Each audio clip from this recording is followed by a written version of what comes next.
He's mad, and he's not gonna take it anymore. You're listening to MultimediaJay Radio.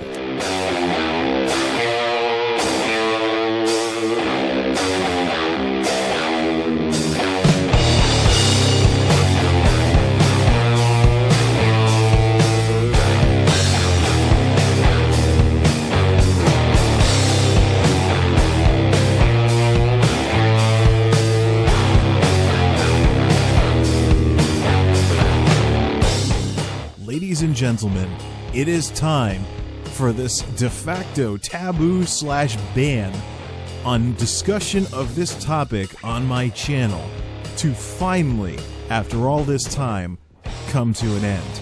It's time to talk about dysfunctionomy. Now, this whole dysfunctionomy thing originally began as plans for a podcast about the economy. The original title was called It's the Economy, Stupid. However, as history, what do we even want to call it history, but as things have played out, as I've learned more about this topic and found out just how big of a rabbit hole that I had just jumped down by wanting to talk about this stuff in the first place, the more, I heard a preacher say once that something that he was looking into is like chewing a piece of gum, where the more you chew on it, the bigger it gets. Now, I'm not so sure if most types of chewing gum are like that, but I know some forms of bubble gum sure feel that way. I mean, start with a little stick of gum, and next thing you know, this big thing in your mouth, like, where'd this come from? But yeah, it's really kind of how this is, or you could just say it's kind of like leavening like a loaf of bread or something. You start with like a bunch of dough, and then poof, bam, loaf of bread or something along those lines. But the more I've done some digging on this issue of dysfunctionomy, the bigger it has gotten. And sometime about halfway through 2013, it passed the acceptable size for a podcast. So I decided, you know what, this thing is so big, let's just make it a regular topic of discussion in some way, shape, or form. Start with an intro of sorts, and then make that into something I talk about regularly. Because when you try and record a podcast and you have trouble keeping it under 2 hours because you have that much to say about it, yeah, it's time to go back to the drawing board and figure something else out. Now, I have talked about dysfunctionomy en passant, in passing, so to speak, over the better part of the last year or so, but I've never really gotten around to diving into the meat of this topic. All I've had is a blog entry that I posted in January of 2013, which I still consider basically the best way, Dysfunctionomy 101, to say the least. It is the best introductory resource out there as far as stuff that I've written is concerned about this. It's pretty big. It's about the size of a magazine article, but I had a lot to say. And if by wild chance you haven't read it yet, go to my blog, multimediajay.wordpress.com, click Dysfunctionomy Blog Entry, or follow the link that will be in the video description for this audio segment, and that'll take you straight to the article, because I am not reinventing the wheel with this thing. A year later, this thing is still relevant, and the samples and examples that I give are still relevant, and the details that I go into are still relevant as well.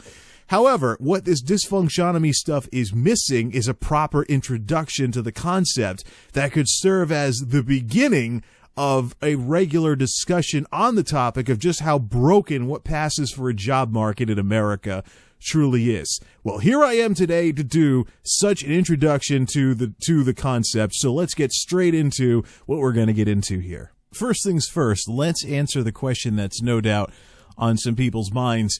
How on earth could I possibly be thinking about dysfunctionomy when I've gotten out of the warehouse fiasco? Well, the answer is that the current job that I have, my first job post-warehouse fiasco, is the biggest mixed bag that I've ever had. There are some things that are better than where I came from. The pay's better, and the people are a lot better for the most part. Usually, I'm just so used to people treating me like crap that when people are actually nice to me and it's not some kind of thing where they're trying to stab me in the back or something like that, I'm like a fish out of water. I've gotten that used to people treating me like crap everywhere I go that when they don't, it's a shock to the system. Sad, isn't it? Well, anyways, so there are some things about this job that I've been doing since November, like it's basically WMS database programming type stuff for the company that laid me off was like, hey, we think you'd be great at this. You want to come back or something like that. So, but here's the problem. It's still a temp job. Therefore, it is no better than the warehouse fiasco. And until it stops being a temp job, it is no better. And that's the thing. The real problem I have with this job is the timing of it all. If this had happened before, if this had allowed me to circumvent the whole warehouse fiasco, I wouldn't be so mixed on this or so neutral towards the job as I am. But until it stops being a temp job, it is no better than any of what I've put up with. So it's the biggest mixed bag of a job that I've ever had, and I've called a spade, and I've responded that way. And I've actually taken a lot of crap from family and friends and stuff about this, but we'll get into that at some other point. For now, though, let's talk about dysfunctionomy. Yes, sure, maybe some things are a little bit better where I am right now, but the problem has not gone away. And what is that problem, you might ask? Well, basically, the word itself really says a lot right off the bat. So we've got the term dysfunctionomy. It's the smushing together of the terms dysfunctional and economy, which in and of itself is a major statement of fact about things. Namely, it's not so much that the economy's bad, but simply that it's dysfunctional. And so the whole idea of dysfunctionomy is not that we have any kind of unemployment problem or jobs problem in this country. What we really have is a people problem. As James Rolfe, the AVGN, would have called it, it's basically man's inhumanity to man.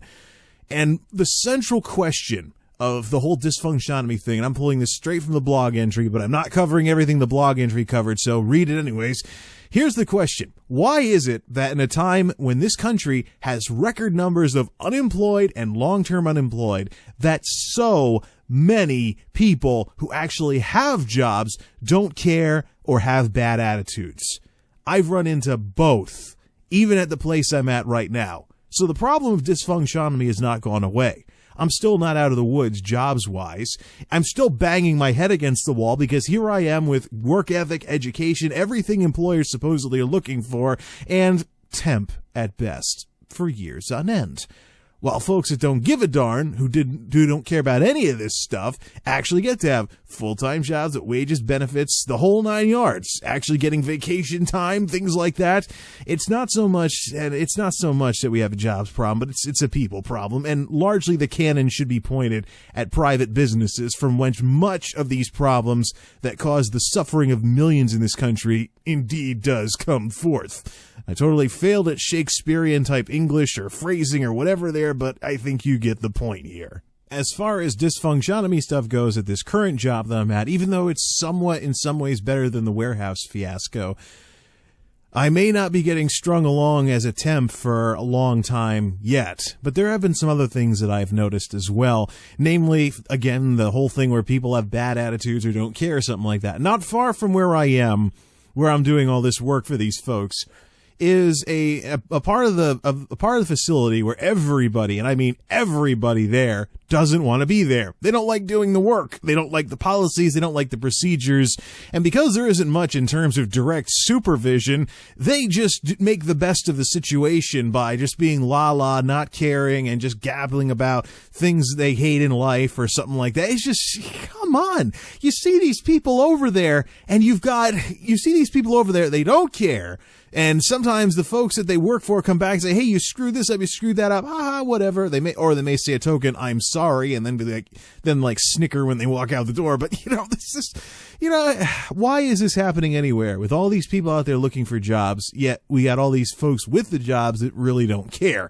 So, and that's the whole thing. I mean, it's annoying. Some people have spoken up about it, but again, the problems aren't just at the troops level, so to speak, when it comes to folks in the organization. Flip a coin between the various folks in charge around there. Some will give a darn about this problem, and some will just be like, whatever. But here's the problem. If any of this is going on anywhere, that organization is part of this problem, and there are millions in this country suffering unnecessarily, in part because of crap like this. So, we have not only open tolerance of folks who don't want to be where they are, who don't give a darn about what they're doing, and then people over them who are looking the other way on stuff like that.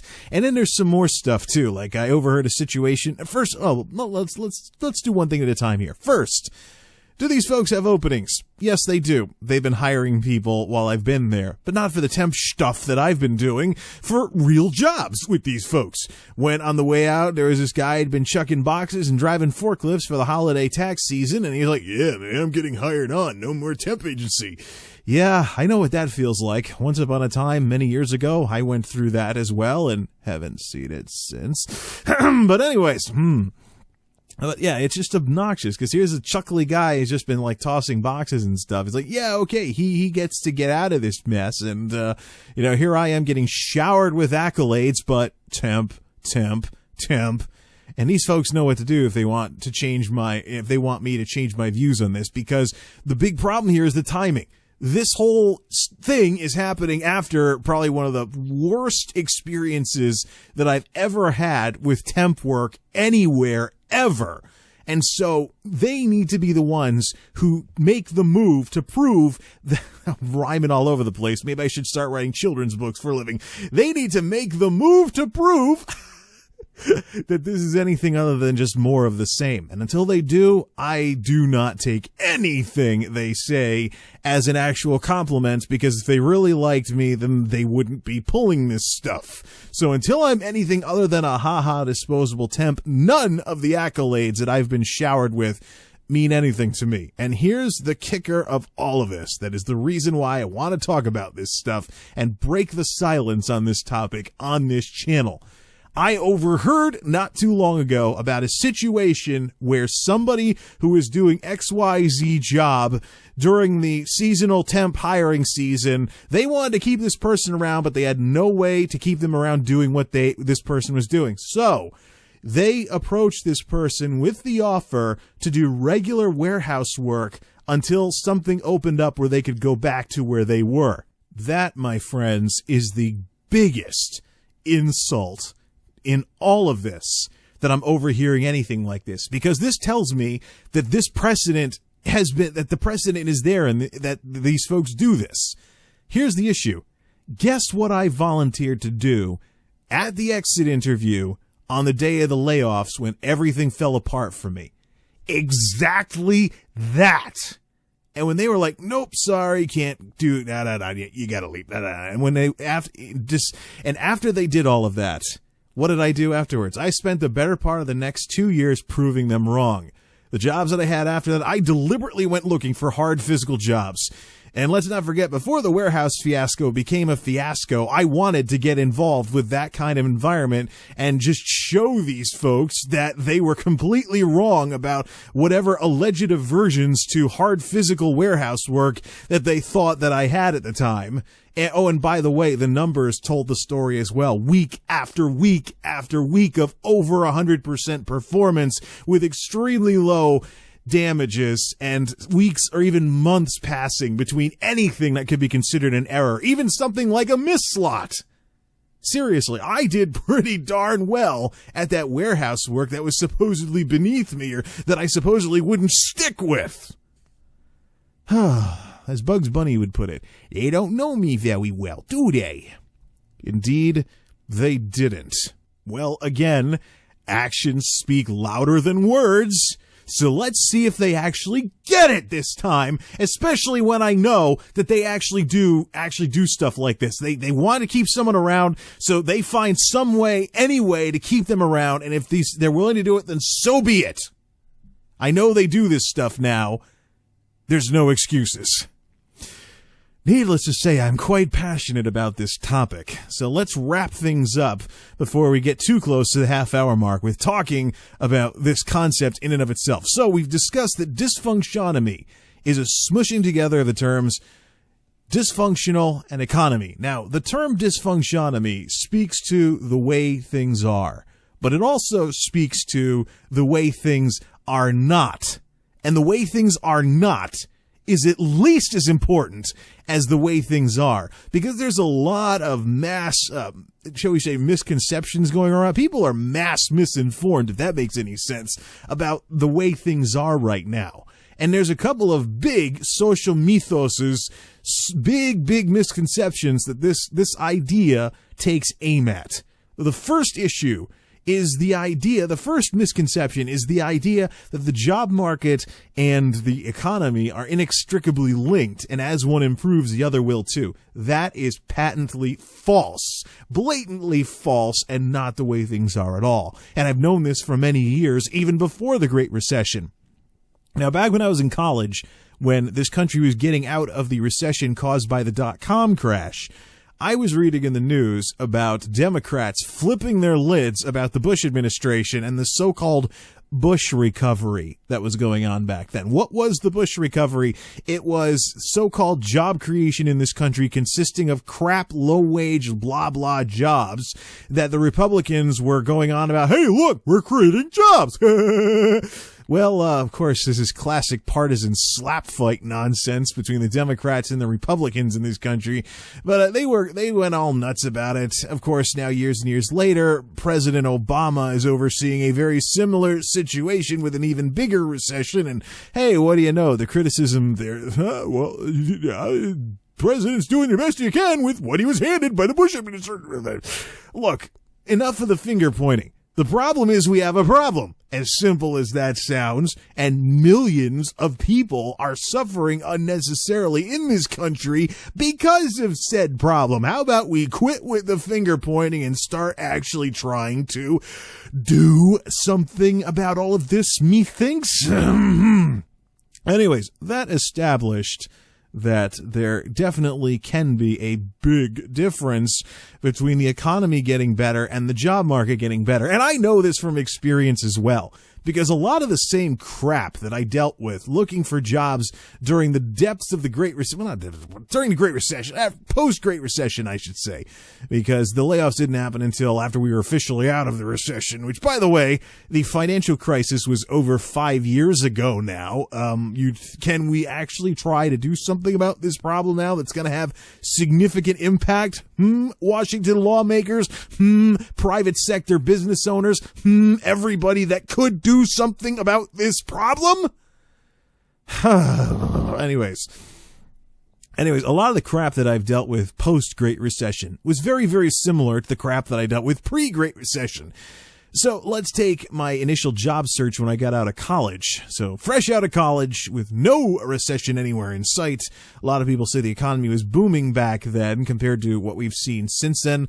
I don't know if it's people dropping their standards or if that really was the case, but I wound up in the warehouses that I have been in, and where my last good job came from. I wound up doing that warehouse stuff after some IT type or business type jobs fell through. So I was encountering the same crap with no Great Recession that I've encountered since the Great Recession. So nothing changes, period, between supposedly when things were much better and the crap we've been dealing with, wallowing through, whatever you want to call it. Nothing has improved. Why? Obviously, there's something else going on here besides the economy, because no matter what state the economy's in, things are still crap. Obviously, there's more to the story, and obviously, the job market and the economy do not have to be one and the same, where as one improves, the other doesn't. Misconception number 2, as we come to the end of this introductory discussion that I'm going to try and keep an introductory discussion if I can pull this off, so we can talk about more stuff in later discussions on this topic. Misconception number 2. So besides the whole thing about the job market and the economy having to improve at the same time, dysfunctionomy also takes aim at the social misconception that there are no jobs. We don't have a jobs problem in this country, folks. We have a people problem. We have man's inhumanity to man at the core of all of this. And I better stop saying that. I might, before some folks are like, rip off or something like that. Anyways, it's not that there are no jobs. See, that's the buzz phrase I hear in the media all the time. No jobs, no jobs. College graduating where there's no jobs. There's no jobs. There are no jobs. False, false, false, false, and again, false. There's plenty of jobs out there. The issue is not whether or not there are jobs, but who has them.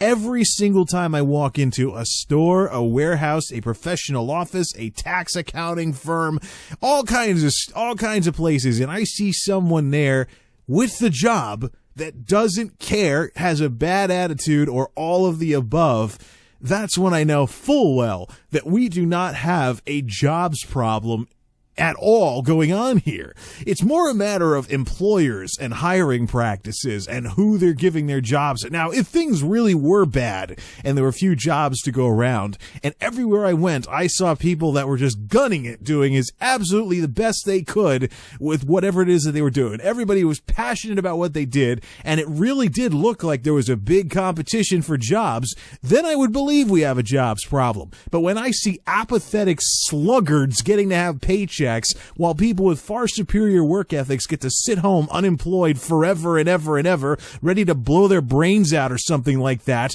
Yes, there are things. Every so often it makes the news. Someone commits suicide after they're unemployed too long. Yes, this crap is going on. Don't try to push it out of your head. It's a real problem with the people around us. And, again, man's inhumanity to man. This stuff is going on. And it's not that it needs to be. When I go to a restaurant and there's a snotty waiter or a snotty waitress or, oh man, there was one time I went to cancel a dentist appointment that I had that I wanted to reschedule, and I got a horrible attitude from the receptionist. I seriously thought of getting another dentist after putting up with her horrendous attitude. But I'm like, how come this person gets to make money and the person who would kiss someone's feet if anyone would hire them again anywhere, ever, that's been unemployed for God knows how long, how come those people have to be the ones sitting home feeling like they're useless while these, what's a better term other than bums, sit there sucking money out of the places they work at? And that's what they are. They're bums. Not all bums are unemployed, folks. When you got people that don't care, they're just like, whoever, check. Whoops, pardon the banging noise with the microphone here. I'm getting used to a new pop filter because I upgraded to a metal blue one, an official blue one, which has a bit of it's interesting. We'll do a video on that at some other point. Anyways. So do we have a jobs problem? No, we don't. What we have is an employer's problem. We have a hiring practices problem. We have an HR problem. Yet HR have been wildly out of control with this God complex attitude and all of this stuff that has led to such wondrous and humane ideas like unemployed need not apply or credit checks for non-money related jobs. I mean, it's nuts. And it's not that there are no jobs. It's just that companies have this passionate, and I mean passionate, love for giving whatever they do have to the wrong people. Let's take the warehouse fiasco, for example.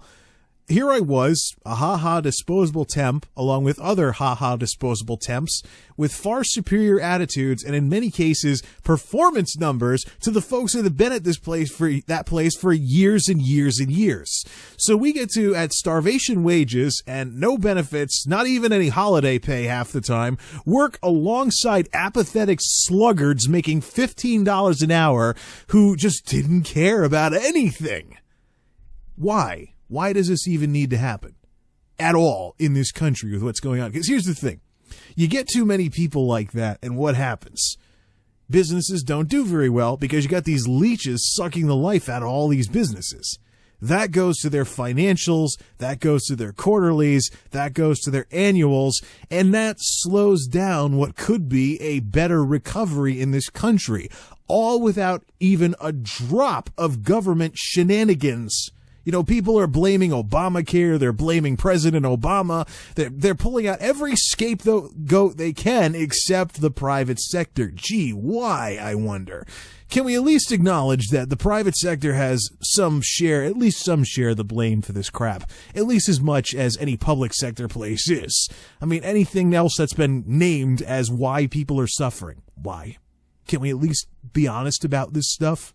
Anyways, so add this up over the course of however long you want to add that up for. Okay, so businesses don't do as well. The recovery isn't what it is. And then guess what happens? People representing these businesses that are causing these problems by not hiring the right people then go on CNN, Fox News, Fox Business Network, you name the big, huge cable news, whatever. Bloomberg, MSNBC, you name it. These folks go on all these cable news channels and they wail and scream and moan about how slow and anemic the recovery is and how jobless the recovery is and every other done-to-death excuse that we hear on our cable news networks these days. Seriously. Meanwhile, you got all these folks who want to do something to better themselves and want to get out of this crap that are systematically denied the ability to do so, while folks that don't give a rat's ass actually get to have the decent jobs. Believe me, I've dealt with it. My dad has dealt with it. I've had cousins screaming about on Facebook about having to deal with this stuff. It's not just something that I'm just hamming up just to get views on YouTube or something like that, or have sympathizers like my channel or like my blog or something like that. It's a real problem, and it's a problem that is going completely under people's radar because folks don't want to call a spade or dig to get to the bottom of this. And that's what I intend on doing in future discussions on this topic of dysfunctionomy. You know, my stepmother has this line that she loves to say anytime anybody ticks her off, or she reads about anything in the news that involves folks that tick her off. She has this line, "It's all because of people." And she has never, ever, ever been more right. What we have going on here, folks, when it comes to dysfunctionomy, is not a jobs problem, not a government problem, not an Obamacare problem. It's a people problem. Again, like she so eloquently puts it, it's all because of people. All right. The Pandora's box is now officially open. Now I can stop being so taboo about this dysfunctionomy stuff. For more information, go to multimediajay.wordpress.com. Click Dysfunctionomy Blog Entry. Read the blog entry that, I don't want to say it started it all, but kind of really serves as a good introduction to this concept with some examples and some other things as well. I'm sure at some point I might talk about more of what's in the blog entry than what I've talked about here, but yeah, this just needs to stop. Because, really, this is America? And speaking of America, when does this start affecting America on the world stage? If other countries get their act together and start blowing us away with this kind of stuff? I wonder. What if the folks who originally came to this so-called land of opportunity want to go back because where they came from is now the land of opportunity? Wow, wouldn't that be an embarrassment to all those people who are like, yeah, America! Okay. Thanks for listening, folks. No doubt we will be returning to this topic at some point in the future when I can speak again, as I'm like, from screaming and hollering too much. All right. Thanks for listening, folks. Till next time, this is MultimediaJay signing off. Thanks for stopping by.